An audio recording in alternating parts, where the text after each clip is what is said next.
Walktober is here. The Dodgers are 2 wins away from the World Series.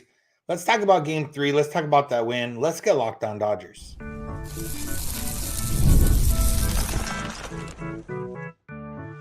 You are Locked On Dodgers, your daily Los Angeles Dodgers podcast. Part of the Locked On Podcast Network, your team every day.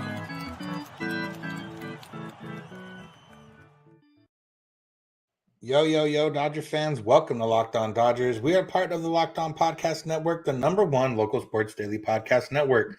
Locked On, your team every day. Today's episode is brought to you by Prize Picks. Download the app and use the code LOCKEDONMLB to win $50 instantly when you play your first $5 lineup. Prize Picks, run your game. This is a daily podcast covering the Los Angeles Dodgers, bringing you the smart fans' perspective on our boys in blue. You can find us wherever you find podcasts and on YouTube. All you got to do is search for Locked On Dodgers, and you can become an everydayer by listening or watching every day, which can be made easier by subscribing and get notified when our episodes are ready or when we're going live, like we are here on Wednesday night. If this is your first time listening or watching, welcome. My name is Vince Samperio, usually joined by Jeff Snyder, but Jeff is out this week, so just me. Jeff and I have been Dodger fans our whole lives. We have covered the team for the last 10 years. We've been doing this podcast for the last 6 seasons. We've been doing a Dodger podcast longer than that. We've been all over. We've watched Dodgers in different places. We've been in the press box, been in the locker room, interviewed players, all that type of stuff. And, we're here to bring all of that to you, the Dodger fan, and making us all better Dodger fans in the process. And it's a lot more fun to be a Dodger fan when they're doing what they did in Game 3 in Queens on Wednesday, which is win. And now the Dodgers are up 2-1 in the series. They're 2 wins away from getting back to the World Series for the first time since 2020. And it was It was a stressful game, obviously, early on. And then the Dodgers just continued to push and push and push. And, until Ohtani broke it open all the way there with a big 3-run blast and then going up 7-0. And then you could probably feel a little bit more comfortable at Max Muncy adds one more on top of that to make it 8-0. And Dodgers now have another shutout in the books, another shutout in the books. And who started that shutout? None other than Walker Buehler. Walktober didn't sound that great because it sounds like you're walking guys, but it does combine his name and it does combine October, and that's what we sometimes do in the media these days when there's big things coming. And yeah, Walker Buehler. Kind of funny how yesterday we talked about Buehler, or me specifically talking about Buehler, how he wasn't going to walk that many guys. He's going to attack hitters. He wasn't going to nibble, and that's the way he was going to get things done and still be effective. And then Walker Buehler decided to flip the script a little bit in the sense of he did have strikeout stuff. I don't know if he was nibbling or just didn't have full command and control of everything that was going, but he looked a lot different than he had in the last couple starts, and just as effective, or actually way more effective compared to his last start. The last regular season start, he was very effective. But Walker Buehler, I mean, we put our trust in him because he does come through in big games, and he got let down by his defense a little bit in the last postseason start against the Padres, but still was able to push through and give the Dodgers 5 innings in a time that they needed length. And this time didn't quite give them the length, but gave them the quality in terms of not giving up any runs. 6 strikeouts, 18 swings and misses. It was something we haven't seen from Buehler in a while. And he talked about it a little bit post game of just like how he wanted to attack. And he gave a lot of credit to Will Smith. And he said Smith is probably the most in sync he's been with the Dodgers pitching staff in the postseason and maybe ever. And it's hard to disagree with all these shutouts that are getting pitching and all the different pitchers that are taking them down and all that type of stuff. So it was good on that end. But, we'll start with Buehler and just some of the stuff that he did have. Like I said, 18 swings and misses, not something we've seen from him before, but it was a little bit different than we've seen before in terms of the movement. His velocity as a whole was down slightly, not much. The fastball and the sweeper were down a full mile per hour from his season average. Everything else was down less than a full mile per hour. But the vertical break, the horizontal break was all up on some of his off-speed pitches. He had more vertical break on the sweeper, more horizontal break on the sweeper. He had more horizontal break on the sinker that he threw. He had a little bit more vertical break on the knuckle curve. He had a little bit more horizontal break on there. And the cutter actually had a little bit less movement, so played a little bit more like a fastball. But yeah, I mean, it was great to see because he did get into trouble, and that's where the efficiency part came in. He did get into the 90 pitches in those 4 innings. That's why he didn't go any more than that. But it was worth it getting those zeros, putting those zeros up. He did load the bases there in the 2nd inning and got back-to-back strikeouts to get out of it, and that's something that I didn't expect from Walker Buehler, and from what we've seen this year, not necessarily something we could think that he was going to do, because he's had the good stuff to get ahead in the count, hasn't had the put away stuff. And for, I don't know, I haven't seen his full interview post game if they asked him if there was something different about today of why his off speed pitches had so much more movement. But when his pitches have that type of movement, and I'm sure, maybe a little bit more movement than he even wanted, which is why he maybe wasn't as efficient and not quite getting the strikes on the corner and letting the Mets kind of watch a few pitches. But I think that was the big part of it, where his pitches were nasty. Like the sweeper looked nasty, the knuckle curve looked nasty. The sinker had movement, and he threw all of them a handful of times. I mean, he mixed it up pretty well. 24 fastballs, 21 sweepers, 16 knuckle curves, 16 cutters, 13 sinkers. In terms of swings and misses, 3 on the fastball, 6 on the sweeper, 6 on the knuckle curve, 2 on the cutter, 1 on the sinker. And in terms of called strikes, 6 on the 4-seam, 1 on the sweeper, 3 on the knuckle curve, 3 on the cutter, 4 on the sinker. So if he wasn't getting you to swing and miss, he was getting you to look at it and look at a strike. And that was, beneficial. The one thing we did notice from Buehler is he went to the stretch after that first batter. He went to the stretch, and it was one of those things where it might be just a matter of his mechanics were maybe off, or something that he felt, or something that they maybe talked about, or whatever the case was. He mentioned after the game it was because the mound was it's cold out there in New York. The mound was a little tougher. And when he was putting that plant foot down, he wasn't quite sure where it was going to be, and he was all over the place.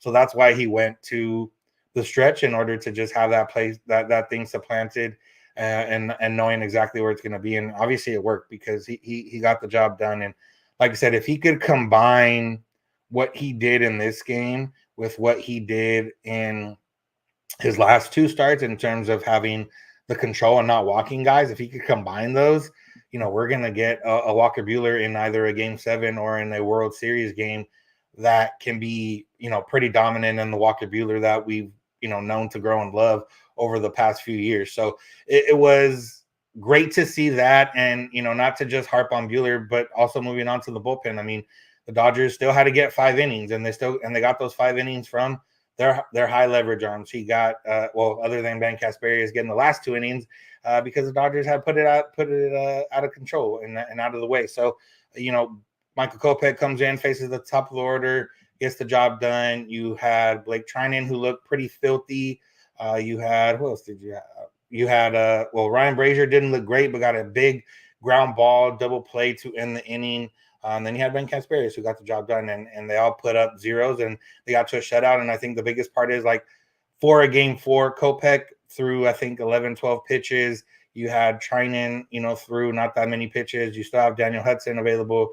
You still have Banda available. You still have Evan Phillips available. Like, all the main guys are available. So shout out to the offense for, allowing the Dodgers to get through those last 2 innings with Ben Casperrius, save their big arms for this game. And, now it looks a lot different this series than it did after Game 2, because you have Yoshinobu Yamamoto going in Game 4. You have Jack Flaherty more than likely going in Game 5, and you might have the pitch, or you should have the pitching advantage, at least starting pitching in both of those games.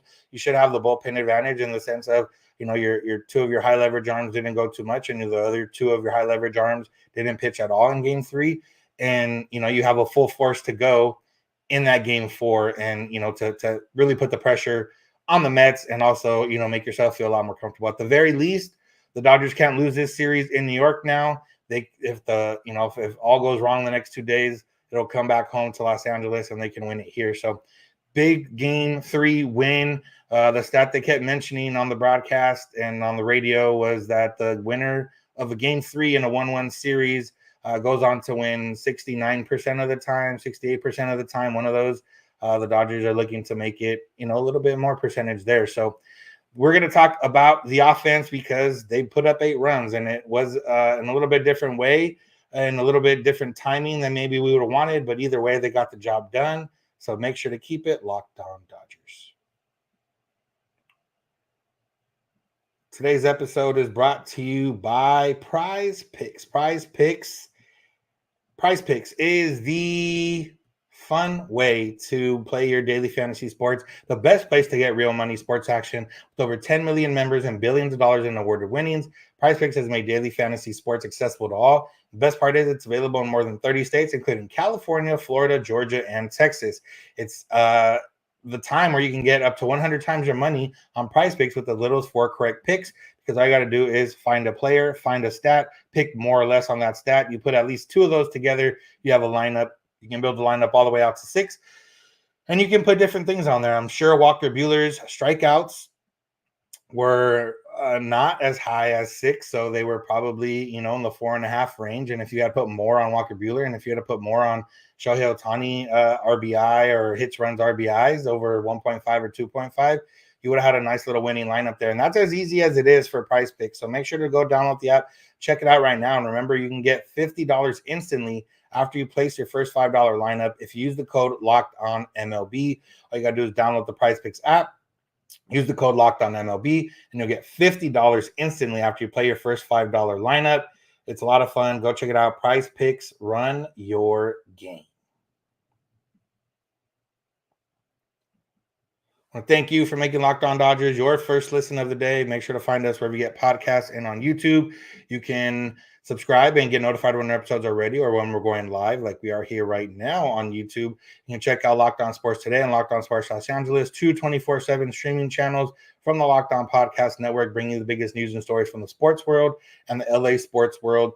You can also check out the Locked On Dodgers postcast with host Pete Fox, available after most Dodger games, or probably all these Dodger playoff games, live on the Locked On Sports Los Angeles YouTube channel. And now we talk about the offense, because the Dodgers did score 8 runs. It was not as pretty as we would have wanted it to be, and not as early as we would have wanted it to be. But hey, the Dodgers put up 8 runs. They saved the bullpen the last 2 innings, and that's as good as you can really ask for. The first 2 runs of the game were a little bit of gifts in terms of Severino not being able to make plays, and the Dodgers, but putting the ball in play. I mean, you got to give them credit for that. We've talked a lot about that, and we've talked about how strikeouts can be good at sometimes, especially when it's your number 9 hitter and Shohei Ohtani's up next, and maybe a strikeout's okay there, but putting the ball in play also works out. We'll start off with the lineup. We got the lineup, and we had just talked about on this show that we believe Will Smith should bat lower in the lineup, and lo and behold, Will Smith got dropped to 7th in the lineup. You had Muncy move to the 4 hole, and you had everyone else kind of fill in around that. And I don't know if I'm going to say it worked, because Will Smith did have 2 hits. One of those was a hit back up the middle that Severino couldn't handle, and then he had a hit later in the game. But hey, you know what? He had an RBI, he had a hit, he had a walk, he was on base 3 times, he had a run scored. Like, you can't ask for much more than that, especially out of a guy who has really given you nothing other than 1 home run in this postseason so far. But yeah, I mean, those first 2 runs in the second inning, you put them on, and it was not as fun to watch after that. Severino kind of settled in a little bit after that.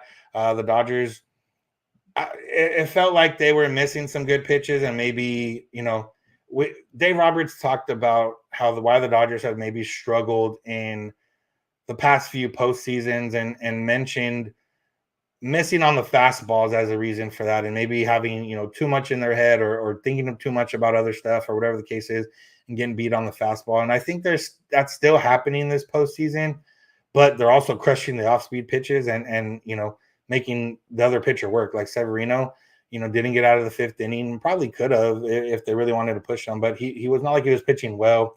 He had a few walks, he had those errors, and gave up 3 hits. So it's not like he was pitching amazingly, just the 3 strikeouts. The Dodgers were putting the ball in play, but it just wasn't working out for them. But then, the Dodgers keep pushing. And you have, the new Mr. October in Los Angeles, Kiké Hernández. He comes up with a big 2-run home run there to go from 2-0 to 4-0, which was obviously, a sigh of relief in the sense of you can breathe a little bit more.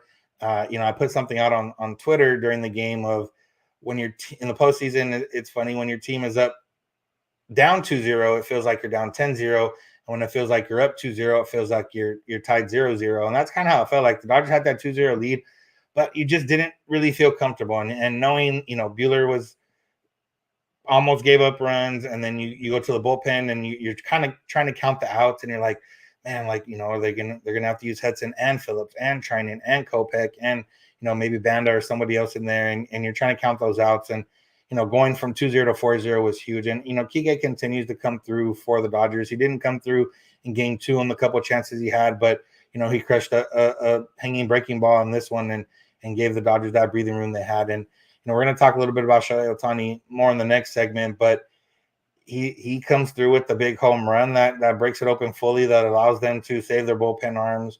And he's had a little bit of a weird postseason. We'll talk about that next. But from the offense, it's been, we talked about them having to carry this team, and it hasn't been pretty, but they've done it. And I think the big stat that they mentioned during the game is runners in scoring position. The Dodgers, I think, are at one point when they got a hit, were 10 for 33 with runners in scoring position, and the Mets were like 4 for 19 or something like that. I mean, that's where the big difference is. Obviously, they didn't get those hits that they needed. They only got one hit that they needed, were runners in scoring position in game 2, but they've been able to, most of this stuff hasn't been done via the home run. The first game, they didn't hit any home runs. This game, obviously, they got a lot more runs via the home run, but they had guys on base, and that's the big part of it is, and it was on the radio broadcast of the game, which I was watching along with the TV broadcast, and Rick Monday was talking about that stat, 10 for 33, 4 for 19, and he's like, well, I'm going to take the 33 times at the plate with runners in scoring position,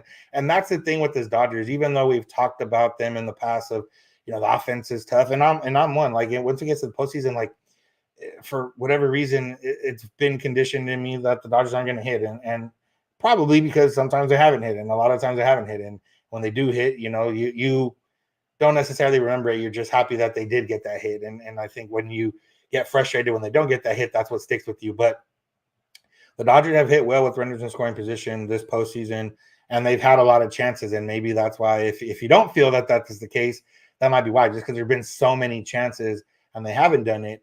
But this one, they did put them through here. They got the runs in, and then they got the big home runs. That's the easiest way to put runs on the board, is to hit the ball over the fence. So, shout out to the offense for that. I like the move of dropping Will Smith a little bit. Drop pressure. You could argue both ways. He might feel more pressure by getting dropped in the lineup because he knows he got dropped in the lineup for a reason. But also, it's a lower pressure situation. You're batting 7th. Your job is to get a hit or make contact if there's guys on ahead of you, or just try to get on base. And maybe it'll cause him to step back a little bit and look at his at-bats and say, you know what, I'm swinging too much, and I can draw a walk, and I can get on base for the top of the order when they get back up, or I can, sit back and wait and think a little bit about this. And that's the best part about it. Gavin Lux didn't have a great game, but this is the thing when you have an offense like this with the Dodgers, and especially when it goes well, is that you can have guys struggle and still put up 8 runs. Mookie Betts, 1 for 4. Freddie Freeman, 1 for 5.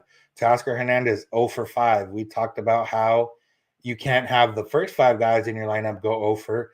This was 3 of them. The other 2, Shohei Ohtani, a homer, 3 RBIs. Max Muncy, 2 hits, a homer, 3 walks, getting on base a lot. So it's an offense that can win you a series, win you a game, and it doesn't always have to be perfect. And it was by no means perfect in this game, but 8 runs and not having a hit from Teoscar, and only 2 hits combined from Teoscar, Freddie, and Mookie Betts, like, that's beneficial for the rest of the series, because you're hoping, Teoscar is not going to go hitless for the series. And if he is, then, maybe the Dodgers take it further than it needs to be. But if he does start hitting, boom, now you have another guy hitting. If Mookie Betts starts hitting, boom, you have another guy hitting. If Freddie Freeman, gets it going, boom, you have another guy hitting. And apparently all they have to do for Shohei Ohtani this postseason is just get somebody on base before he goes up there. So that's what we're going to talk about next. Shohei Ohtani is interesting postseason stats that are good and bad, I guess. But make sure to keep it locked on Dodgers. Today's episode is brought to you by Hims.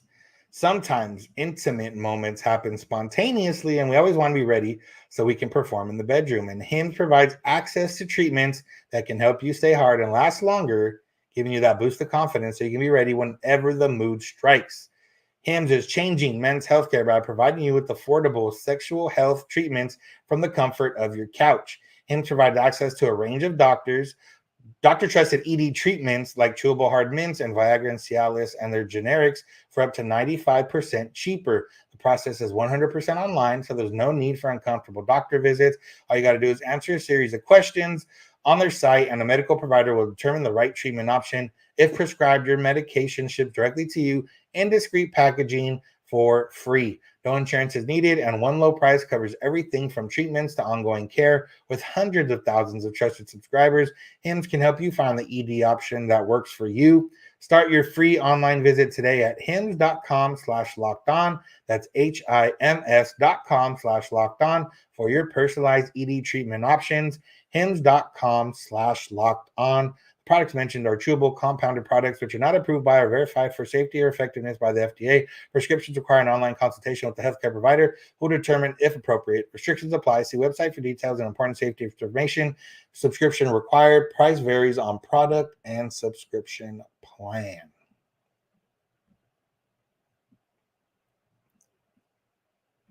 Thank you for being an everyday. If you are one, an everyday or just someone that listens or watches every day, we appreciate you. Those who are everydayers, there's a few here in the live YouTube chat, and I'm sure there's a lot of you listening. Or if you were a new everydayer from October or whatever, we appreciate you.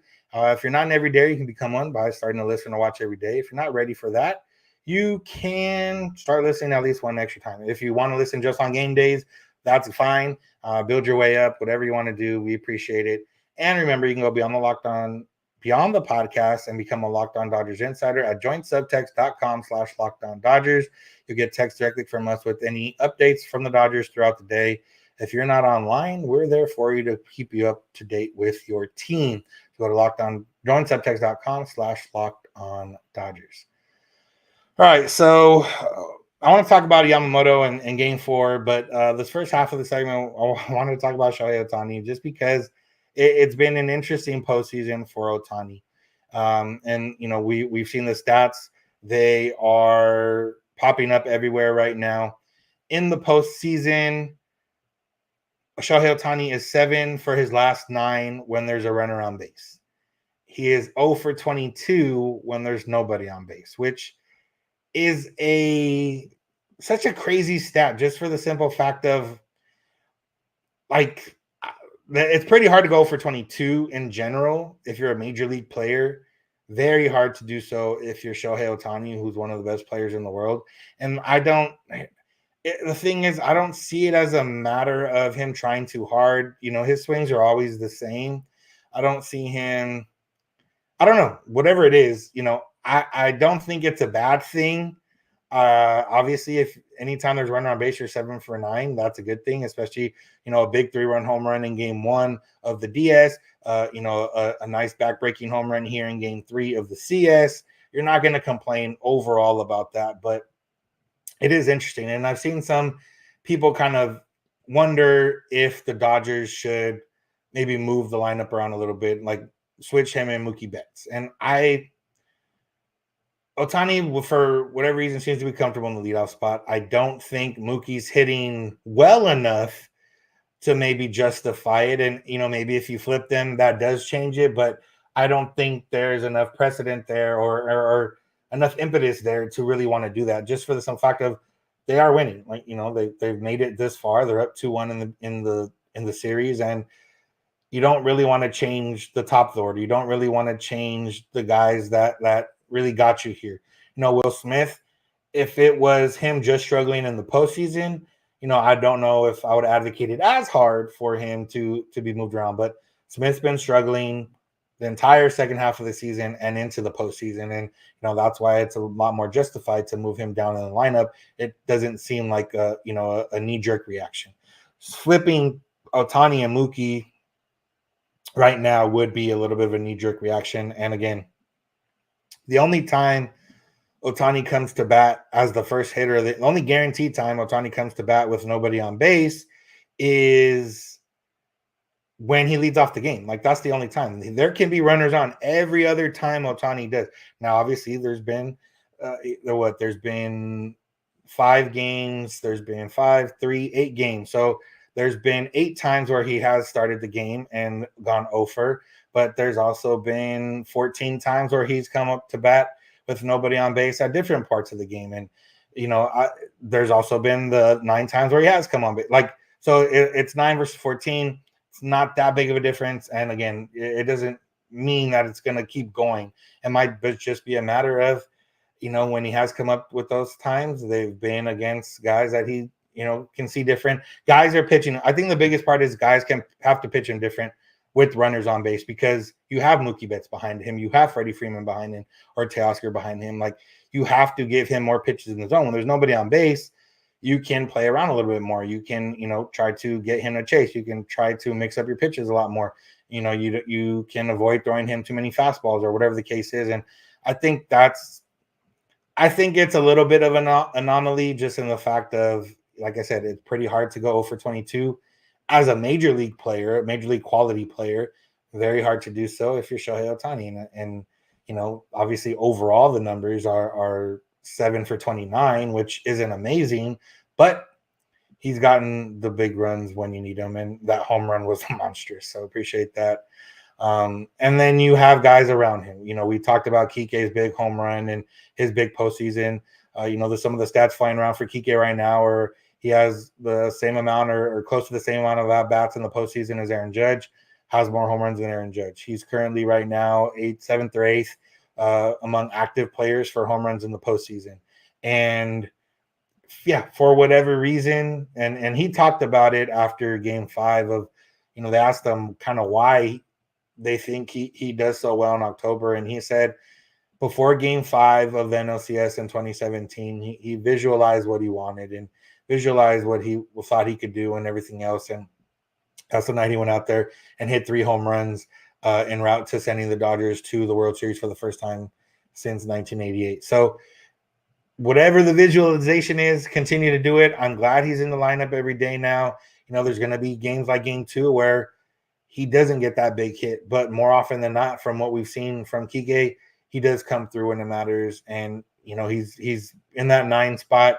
He's hitting with guys. He's getting chances with runners on base, or he's, moving the line over to get to Ohtani, which is what he did today when he got a base hit. So it works out. Kiké is obviously huge. And, there's still a lot more improvement for this Dodger offense. And that's the kind of the scary part. So, we appreciate the offense for doing what they do, and we hope they continue to put it up. Now we can talk a little bit about game 4, and the Dodgers are, like I said, they're well set up for this series now. You have Yoshinobu Yamamoto coming off a stellar start in game 5 of the NLDS, going in game 4 against José Quintana, and then you have Jack Flaherty more than likely going into game 5.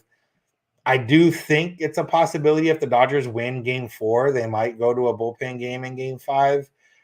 I don't know, for whatever reason. I think that's something they might consider, depending on how deep Yamamoto goes, I guess.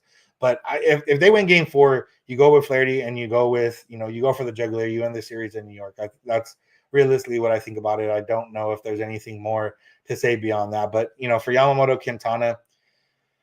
Quintana is a guy that the pure stuff is not something to be afraid of. He doesn't, throw high 90s. He doesn't blow it by you in the sense of he's going to rear back and fire. Now, he can blow fastballs by you because of his pitch mix and how he works his pitches and how he moves stuff around and everything else. And for me, I was on the Locked On Sports Today podcast for a few minutes, and I said, it feels like with Quintana, the Dodgers are going to score 6 runs or they're going to get shut out for 6 innings. Like, I don't know if there's an in-between, just because he's a guy that does rely so much on, I don't want to say smoke and mirrors. That seems a little bit disrespectful. He's still a good pitcher, But he, like I said, it's not pure stuff more so than it's pitching. And he's a good pitcher. And I think if the Dodgers are patient and get the pitches they want to hit, they'll be able to put up runs in bunches. And I think if they're not patient, or if Quintana gets to do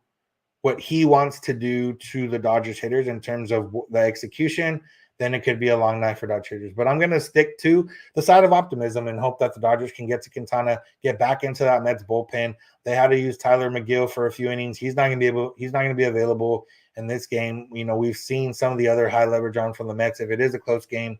So as annoying as game 2 was, and we talked a lot about the decisions that were made in game 2 and how they attacked it and how they went about it, the Dodgers couldn't be more set up for success right now after winning that game 3. And, you know, we talked about that would be the case, but we just didn't know what Buehler was going to give you. Now, Yamamoto, you're not sure what he's going to give you.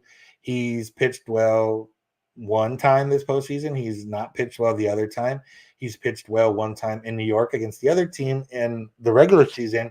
So, you know, but the way the Dodgers pitching has attacked this Mets offense, they're out of sorts. Like other than that one inning against Landon Knack where they put up 5 runs, they've only scored 2 runs in all the other 26 innings. Like, I just don't think the Mets offense has enough to combat with this Dodgers pitching staff if the Dodgers pitching staff can pitch the way they've been pitching. Now, if Yamamoto can't locate his pitches, and if Yamamoto has a straight fastball that has no movement and he has to throw it a lot more because he's behind in counts, and yeah, the Mets can hit that. But I think with the way Yamamoto can pitch, the way knowing that you don't need him out all the rest of this series, so he can empty the tank a little bit, and knowing that you don't need him to go 6-7 innings per se, you need him to go at least 5. And with knowing you need to go at least 5 2 times through a lineup, whatever the case is, however you want to chop it up, I think you can, you know, attack a lot differently. And I think that's why the Dodgers have had a lot of success. They've attacked guys differently because they know that they're not necessarily counting on someone to go 6-7 innings. They're not necessarily counting on relievers to, you know, throw just 10, 15 pitches. They're fine with them going the way they go and handling things the way they do. And again, we said this after game 1, we were excited. We said this last series after game 1, we were excited. And this is how the postseason is: game by game, day by day, pitch by pitch. You think the Dodgers are going to win the World Series, and you think the Dodgers are going to lose in this round. And, you know, we could come back here tomorrow night and you know, maybe a little bit less than 24 hours and say, man, now the Dodgers have a tough go of it because they have Flaherty, but then they have a bullpen game, and then they have Walker Buehler on regular rest. And, you know, who knows how he can pitch on regular rest. So there's a lot of ways this can go, but for right now, the Dodgers are sitting in a good spot thanks to the offense, thanks to Walker Buehler, thanks to the bullpen, and they're still set up. Evan Phillips hasn't pitched, you know, the last 2 games, and Daniel Hudson hasn't pitched since game 2. And, you know, Kopech and Trinan both had under 15 pitches. Like, they're set up.